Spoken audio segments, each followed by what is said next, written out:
আমার মিরাজ যাত্রাবাড়ি 5ই আগস্ট 2টা 45-এ হানিফ ফ্লাইওভারের নিচে উনি একটা ওনার মোবাইল যে ব্যবহার করতেন এই মোবাইলটা ভিডিও করতে যায়া ওনার জীবন দিতে হয়েছে এই রাষ্ট্রীয় পুলিশের কাছে, এই মাফিয়া হাসিনার পুলিশের কাছে।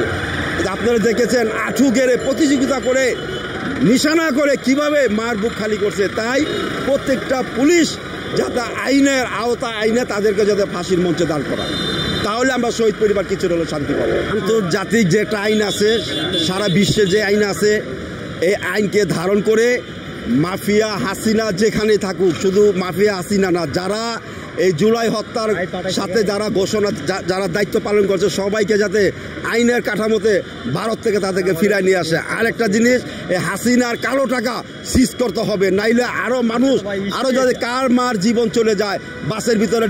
এখনও দেখছেন আপনারা তাদেরকে কোনো মানবতা নাই যে আমি এত কিছু করেছি, তারপরও তাদেরকে বলে দিতেছে তোমরা এটা করো, তোমরা ওইটা করো, বাসে বোম মারাও, জ্বালাও পোড়াও, এখনো শুরু। তাদেরকে কোনো আপনারা দেখেছেন? আপনার বিবেকে কি বলে? আপনি বলেন, এই মাফিয়া কি আগামীতে বাংলাদেশ আসতে পারবে?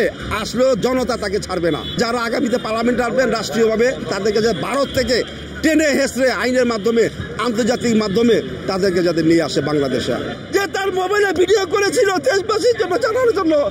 আর যাতে কোনো মাফিয়া বাংলার মাটিতে যাতে তৈরি না হয়, যারা আগামীতে পার্লামেন্টে যাবেন জুলাই 5ই আগস্টের রক্তকে যাতে ধারণ করে সবাই একসাথে দেশের জনগণের জন্য যাতে কাজ করে। কিসের পার্লামেন্ট, কাদের জন্য পার্লামেন্ট?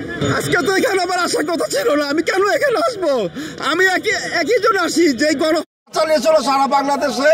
সবার পক্ষ থেকে আমি বলতে চাই, আহত যোদ্ধাদের পক্ষ থেকে, শহীদ পরিবার পক্ষ থেকে আমি শহীদ মিরাজের বাবা, আজকে যাতে রাষ্ট্র আল্লাহর রহমতে রাষ্ট্রকে যাতে বলে যে আইনজীবী যে ঘোষণা দিবে তাকে যাতে মুগ্ধ বলায়, সবাইকে যাতে ফাঁসির কাছে ফাঁসির রায় দেওয়া হয়। এবং পুলিশ সেই সময় যাত্রাবাড়ি আঁঠু গেড়ে প্রতিযোগিতা করেছিল, মনে হইতেছে যে একটা গরুকে গুলি করতেছে, চিড়াখানার হরিণকে গুলি করতেছে।